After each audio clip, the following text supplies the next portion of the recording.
मान्यता मिलना मंदिर निर्माण की भारतीय परंपरा का भी सम्मान है। भारत में अब वर्ल्ड हेरिटेज प्रॉपर्टीज की कुल संख्या 42 हो गई है। भारत का प्रयास है कि हमारे ज्यादा से ज्यादा ऐतिहासिक और सांस्कृतिक जगहों को वर्ल्ड हेरिटेज साइट की मान्यता मिले।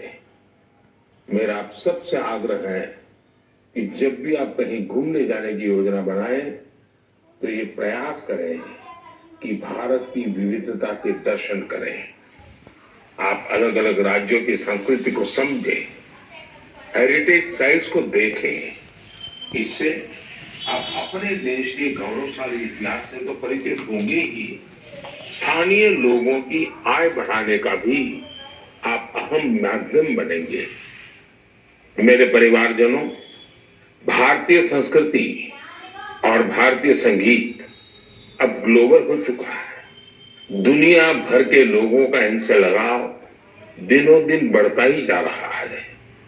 एक प्यारी सी बिटिया द्वारा की गई एक प्रस्तुति, उसका एक छोटा सा ऑडियो आपको सुनाता हूं। जगज्जालपालं कजकण्ठमालं शरच्चन्द्रभानं महादैत्यकालं नभो नीलकायं दुरावरमायं सुपद्मसहायं भजेऽहं नागेन्द्रहाराय त्रैलोचनाय भस्मङ्गरागाय माहेश्वराय नित्याय शुद्धाय दिगम्बराय तस्मै नकाराय नमः शिवाय। इससे सुनकर आप भी हैरान हो गए ना, कितनी मधुर आवाज है और हर शब्द में जो भाव झलकते हैं, ईश्वर के प्रति उनका लगाव हम अनुभव कर सकते हैं। अगर मैं ये बताऊं कि सुरीली आवाज जर्मनी की एक बेटी की है तो शायद आप और अधिक हैरान होंगे। इस बिटिया का नाम कैसमी है। 21 साल की कैसमी इन दिनों इंस्टाग्राम पर खूब छाई हुई है।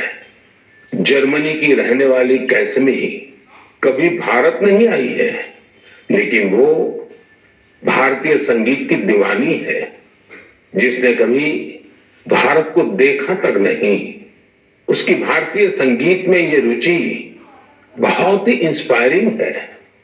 कैसमी जन्म से ही देख नहीं पाती है, लेकिन ये मुश्किल चुनौती उन्हें असाधारण उपलब्धियों से रोक नहीं पाई। म्यूजिक और क्रिएटिविटी को लेकर उनका पैशन कुछ ऐसा था कि बचपन से ही उन्होंने गाना शुरू कर दिया। अफ्रीकन ड्रमिंग की शुरुआत तो उन्होंने महज 3 साल की उम्र में ही कर दी थी। भारतीय संगीत से उनका परिचय 5-6 साल पहले ही हुआ। भारत के संगीत ने उनको इतना मोह लिया कि उसमें पूरी तरह से रम गई। उन्होंने तबला बजाना भी सीखा है।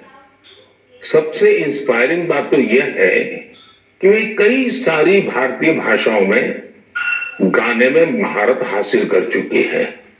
संस्कृत, हिंदी, मलयालम, तमिल, कन्नड़ या फिर असमी, बंगाली, मराठी, उर्दू, उन्होंने इन सब में अपने सुर साधे हैं। आप कल्पना कर सकते हैं, किसी को दूसरी अनजान भाषा की 2-3 लाइनें बोलनी पड़ जाए तो कितनी मुश्किल आती है।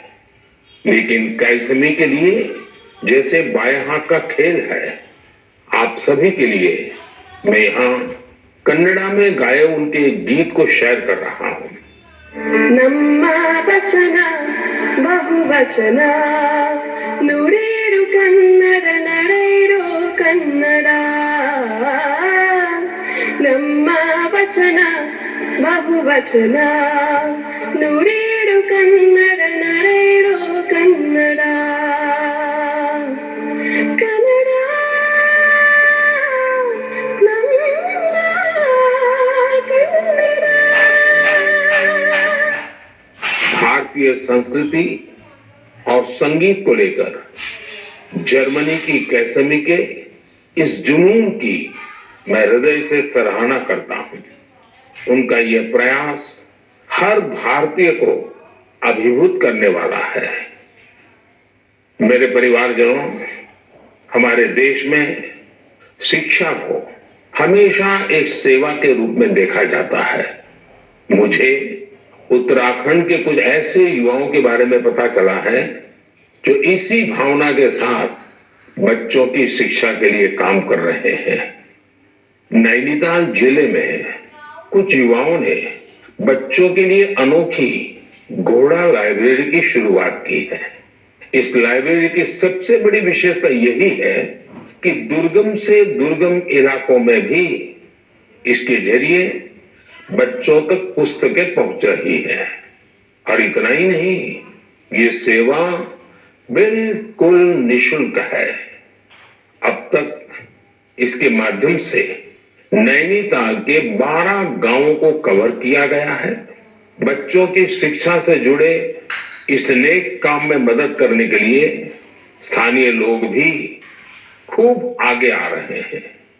इस घोड़ा लाइब्रेरी के जरिए ये प्रयास किया जा रहा है कि दूर दराज के गांवों में रहने वाले बच्चों को स्कूल की किताबों के अलावा कविताएं, कहानियां और नैतिक शिक्षा की किताबें भी पढ़ने का पूरा मौका मिले। ये अनोखी लाइब्रेरी बच्चों को भी खूब भा रही है। साथियों, मुझे हैदराबाद में लाइब्रेरी से जुड़े एक ऐसे ही अनूठे प्रयास के बारे में पता चला है। यहाँ 7वीं क्लास